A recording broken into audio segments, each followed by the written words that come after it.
मैं अपने कॉलेज के डिबेटिंग ग्रुप में लड़ जाया करता था शादी के फेवर में बोलने के लिए, for this institution of marriage. Hindu college था मेरा, यूनिवर्सिटी ऑफ दिल्ली में, नॉर्थ कैंपस से थोड़ा लिबरल कॉलेजेस में से गिना आता है। तो यहाँ पे मोस्टली जो अर्बन सोसाइटी के बच्चे जो थे, तो वो उन्होंने अर्बन लाइफ देख रखी थी शायद, इसलिए वो मैरिज के अगेंस्ट बोलते हैं। और मैं रूरल बैकग्राउंड से हूँ, तो जो मैं रूरल बैकग्राउंड में देख रखी थी, और फॉर्चुनेटली मैं ऐसे फैमिली से आता हूँ जहाँ पे शादियाँ, मेरे फैमिली में, मेरे रिलेटिव्स में बहुत सारे ऐसे कपल्स हैं जो बहुत सक्सेसफुल अपनी मैरिड लाइफ जी है। प्रीवियस जनरेशन हो गया या उनसे भी नाना नानी का भी जनरेशन हो गया, वो भी।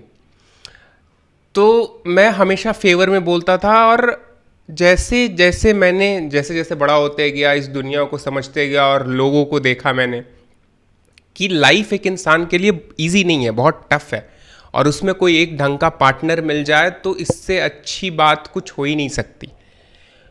और क्योंकि मैंने अपने फैमिली में देख रखा था, इतनी सक्सेसफुल थी लाइफ, इतने एक दूसरे के ऊपर इतना ज़्यादा समर्पित थे, तो मैं हमेशा फेवर में था। बट पिछले 5-6 साल से मैं जो देख रहा हूँ, मैं जिस सोसाइटी में रहता हूँ, सैकड़ों लोग रहते हैं इस सोसाइटी में, 25 फ्लोर के अपार्टमेंट है, 5-6-6-7-7 टावर है, हर दूसरे तीसरे घर में एक्स्ट्रा मैरिटल अफेयर है, इनफिडिलिटी है। उनके उसके बाद जो उस घर में छोटे छोटे बच्चे हैं, उनके ऊपर क्या ही मेंटल प्रेशर, मेंटल ब्रेकडाउन क्या ही उनके ऊपर गुजरता होगा, ये सोच के मैं कभी कभी बहुत विचलित हो जाता हूँ। और तब जाके मैंने इसका रीज़न ढूंढने की या समझने की कोशिश की। और मैं क्रक्स में आपको बताऊं तो एक यूएसए में बहुत बड़े साइकोलॉजिस्ट हुआ करते थे, अब्राहम मोजली करके उनका नाम था। उन्होंने दी थी दिस हायरार्की ऑफ नीड्स करके जो टेबल दी थी, वैसे तो बहुत डिटेल्ड में है, ये 8-9 लेयर में है, लेकिन जो बेसिक है, जो 4 लेयर वाली, वो मैं आपको बता रहा हूँ कि ये 4 बेसिक नीड रहती है ह्यूमन बीइंग्स की। फिजियोलॉजिकल हो गया, फिर सिक्योरिटी वाला हो गया, फिर ये लव एंड बिलोंगिंगनेस हो गया, और फिर ये 5वें नंबर पे सेल्फ एस्टीम वाला आता है। और उसके ऊपर भी ये सेल्फ एक्चुअलाइजेशन आ जाता है, जो ट्रांसेंडेंटल होता है, जो कि जिनके सारे नीड्स पूरे हो जाते, वो अपना बेस्ट निकाल पाते। पर हमारे देश में 99.99% ऑफ पॉपुलेशन, उनके ये 4 नीड ही पूरे नहीं हो पाते।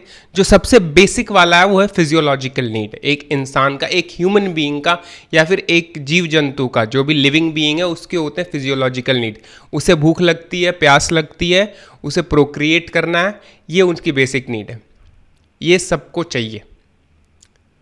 पर अगर इंसान भी बस वही करे, खाए पिए प्रोक्रिएट करे, तो उसमें और जानवर में कोई डिफरेंस रहेगा नहीं। तभी इंसान में कॉन्शियसनेस आई, और ये सब पूरे होने के बाद, जो फिजियोलॉजिकल नीड्स पूरे होने के बाद आती है, इनसिक्योरिटीज इंसान के पूरे होने चाहिए, जो उसका या तो सोशल सिक्योरिटी वाला हो गया, या फिर हेल्थ सिक्योरिटी हो गया, फाइनेंशियल सिक्योरिटीज हो गया। एक इंसान को ये है कि अपने फ्यूचर की सिक्योर दिखना चाहिए। और अगर उसने वो सब भी सिक्योर कर लिया, वैसे तो फ्यूचर को सिक्योर कर लिया, यही बहुत ही कॉन्ट्राडिक्टरी स्टेटमेंट है, लेकिन एक इंसान ने कहा कि हाँ, मैंने इतना इंतज़ाम कर लिया कि मेरा फ्यूचर सिक्योर है, अगर वो नीड भी पूरी हो जाती है, तब आती है लव एंड बिलोंगिंगनेस वाली, तब एक दूसरे के प्रति समर्पण, तब आती है जो एक माँ बाप अपने बच्चे के प्रति, या फिर एक बच्चा अपने माँ बाप के प्रति वो एक बिलोंगिंगनेस, या जो प्रेम आप कहते हो रखता है, वो वाली फीलिंग एक तीसरे इंसान के प्रति तभी आती है जब ये पहले के दोनों नीड वो पूरे हो जाते हैं। और जब वो लव एंड बिलोंगिंगनेस वाली नीड भी पूरी हो जाती है, तो चौथे नंबर पे आती है सेल्फ स्टीम वाली। सेल्फ स्टीम मतलब कि आपको इज्जत मिल रही है कि नहीं, घर में, सोसाइटी में। अगर मिल रही है तब तो ठीक है, तब तो आपने आज तक जितना कुछ अचीव किया आप एंजॉय करोगे।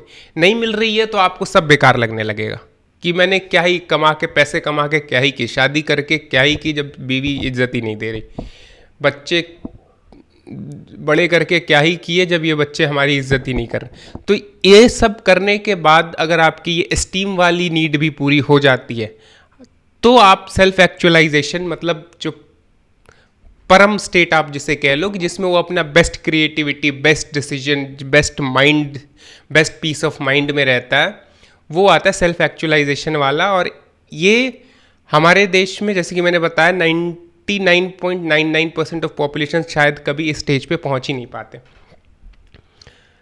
हमारे देश में जो लोगों की शादी होती है टियर 2 या टियर 3 सिटी में, तो उसका one of the main reason ही रहता है फिजियोलॉजिकल नीड पूरा करना, फिजिकल डिजायर वाले चीज को शांत करना। वो शादी तो हो जाती है लेकिन बस वो वही नीड तक, वो रोटी कपड़ा मकान और प्रोक्रिएट करना, बस वहीं तक सीमित रह जाते हैं, वही पूरे करते रहे, वो कभी दूसरे स्टेज में जा ही नहीं पाते। लेकिन आपको और हमें समझना होगा ये कि ये जो हायरार्की वाला ग्राफ दिया मोज़ले साहब ने, तो ये सबके अंदर है। हर कोई दूसरे स्टेज के ऊपर देखेगा, वो चाहेगा कि मैं उस ऊपर वाले स्टेज पे जाऊं, वो नीड है।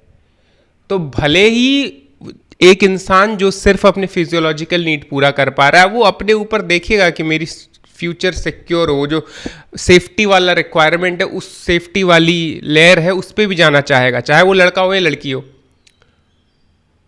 और शादी के बाद जो गरीब रहते हैं, जो टियर 2 टियर 3 सिटी में है, वो भी अपना वो सेफ्टी वाला नेट पूरा करने के चक्कर में फिर ऑप्शंस ढूंढने लगते हैं। और अनफॉर्चुनेटली हमारे देश में जितनी भी ये शादियों में प्रॉब्लम होती है, उसका सिर्फ दो पिलर मैं कहूंगा, दो मेन रीजन है ग्रास रूट लेवल पे। पहला अनरियलिस्टिक एक्सपेक्टेशंस और दूसरा है डिसीटफुल नेचर। हर स्टेज पे, या तो शादी से पहले हो या फिर इवन बच्चे होने के बाद हो, एक दूसरे से अनरियलिस्टिक एक्सपेक्टेशन रखना, और दूसरी बात है धोखा देना। और इन दोनों को जब सोशल मीडिया से मिला दिया जाता है तो ये इतना डेडली कॉम्बिनेशन बन जाता है कि कितनी भी अच्छी शादी हो, ये उसको तोड़ के रख देगा।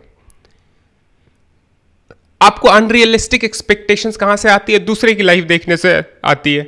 सोशल मीडिया पे आप देखो, साला ऐसा लगता है कि सतयुग में भी इतना अच्छा जीवन किसी का नहीं रहा होगा, इतने अच्छे कपल नहीं रहे होंगे जितना सोशल मीडिया पे दिखाते हैं। अब वो जो दिखाते हैं तो हमें लगता है कि हमारे लाइफ में कुछ है भी नहीं, चाहे हमारे लाइफ में सब कुछ हो फिर भी। मैं दोनों की बात कर रहा हूं, लड़का लड़की दोनों की बात कर रहा हूं।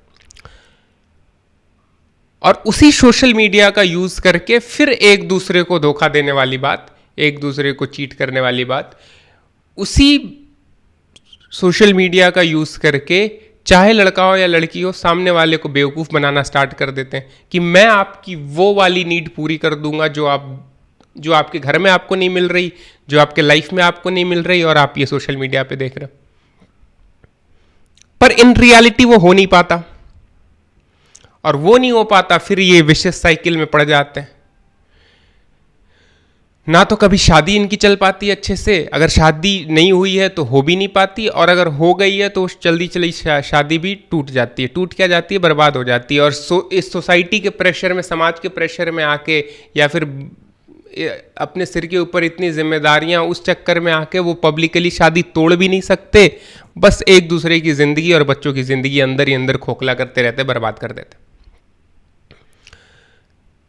तो सबसे पहले, इवन शादी से पहले भी आप अनरियलिस्टिक एक्सपेक्टेशंस ना रखें, खुद के स्ट्रक्चर को समझे। ये बिल्कुल भी ना देखें कि सामने वाला मेरे से ज़्यादा अमीर कैसे है, सामने वाले का घर मेरे से ज़्यादा अच्छा क्यों है, उसकी गाड़ी मेरे से ज़्यादा अच्छी क्यों है, वो मेरे से ज़्यादा गोरा क्यों है, उसके बाल मेरे से लंबे क्यों हैं, वो मेरे से लंबी क्यों है, वो मेरे से छोटी क्यों है, उसके नाक अच्छे हैं, उसकी स्किन सॉफ्ट है। और यही इनसिक्योरिटीज़ तो सोशल मीडिया बेचता है, और धोखा, यही डिसीटफुल नेचर दिखा दिखा के आपको एज अ मार्केट यूज़ किया जाता है।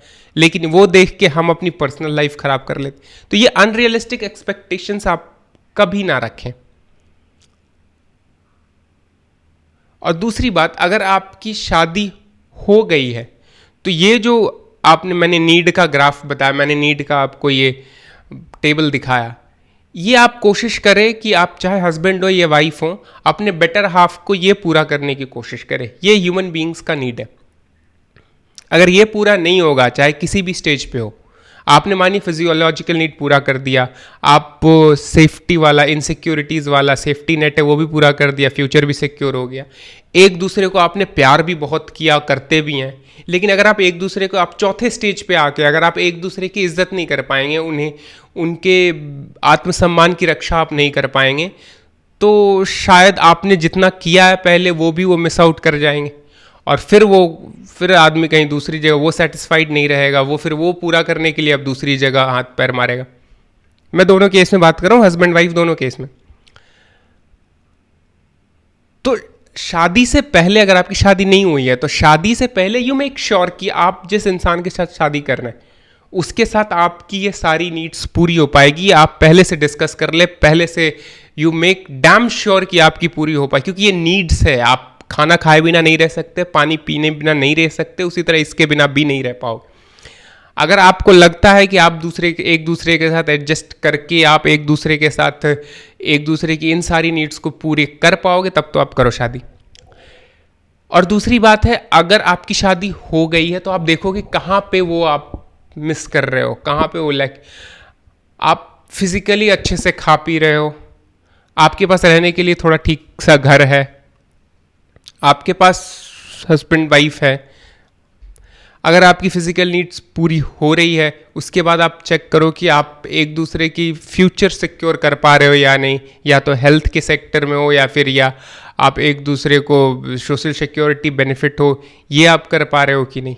वो हो गया, फिर एक दूसरे के प्रति आत्मसमर्पण, वो जो लव एंड बिलोंगिंगनेस वाली फीलिंग आती वो आ रही है या नहीं। और ये सब भी आ रही है तो कॉन्ग्रेचुलेशंस, आप एक दूसरे को उनकी आत्मसम्मान की रक्षा करो, आप एक दूसरे को रिस्पेक्टेड फील करवाओ कि वो हैं आपके लिए इंपॉर्टेंट उतने। इससे तो आपकी बनी बनाई जो शादी है वो चलिए वो अच्छे से चलेगी। और कभी भी इन सोशल मीडिया के चक्कर में, इन सेलिब्रिटीज़ के चक्कर में, ये अनरियलिस्टिक एक्सपेक्टेशंस के चक्कर में या दूसरे के छलावे में आके अपनी बनी बनाई ज़िंदगी ना बिगाड़ें। बट अनफॉर्चुनेटली हमारा समाज, ये जो सोसाइटी है, ये आज का जो जनरेशन है, ये जो डिजिटल वर्ल्ड है, ये ऐसे बनाई है कि आपके माइंड को इतना स्टिमुलेट ही कर देगा कि आपकी सारी कमजोरियों को पकड़ ही लेगा कि आपको फीलिंग ऑफ लेफ्ट आउट ये दिखाई देगा। आपको, आपके पास चाहे कुछ भी हो, आप चाहे करोड़पति हो, आपको दिखाई देगा कि आप दूसरे से गरीब हो, आपके पास वो नहीं है जो दूसरे के पास है। और इस चक्कर में आप अपनी हंसती खिलती ज़िंदगी बर्बाद कर लेते हो। तो आई डोंट नो फ्यूचर क्या है, कैसा जा रहा है, लेकिन अगर आपको बचना है तो आई वुड सजेस्ट कि आप दूसरों से, आप ये सोशल मीडिया से अपने लाइफ को डिसाइड ना करो। आप दूसरों के अनरियलिस्टिक एक्सपेक्टेशंस पे खड़े होने के चक्कर में अपनी लाइफ को बर्बाद ना करो। और इतने जो नीड बताए, जो ये 4-5 नीड बताए, इन्हें पूरा कर ले रहे हो, आपकी लाइफ बहुत अच्छी है, you are one of the best. फिर बहुत लोग ऐसा कहते हैं कि, या फिर मैं भी ये सोचूं कि पहले वाले जनरेशन के पास तो ये सब नहीं था, मतलब पता करने, शादी से पहले ये पता करने का जरिया नहीं था कि सामने वाले के बारे में इतना कुछ मैं पहले से पता कर लूं। चेहरा भी सुहागरात शादी होने के बाद पहली बार देखा जाता था। तो जैसा कि मैंने पहले बताया कि वो जो जनरेशन थी वो चलती थी, एक दूसरे को दो साइकिल के पहिए कह लो आप, या दो गाड़ी के दो इक्वल पार्ट कह लो, ये जुड़ते थे और एक दूसरे के ये सारे नीड वो मिल के पूरा करते थे।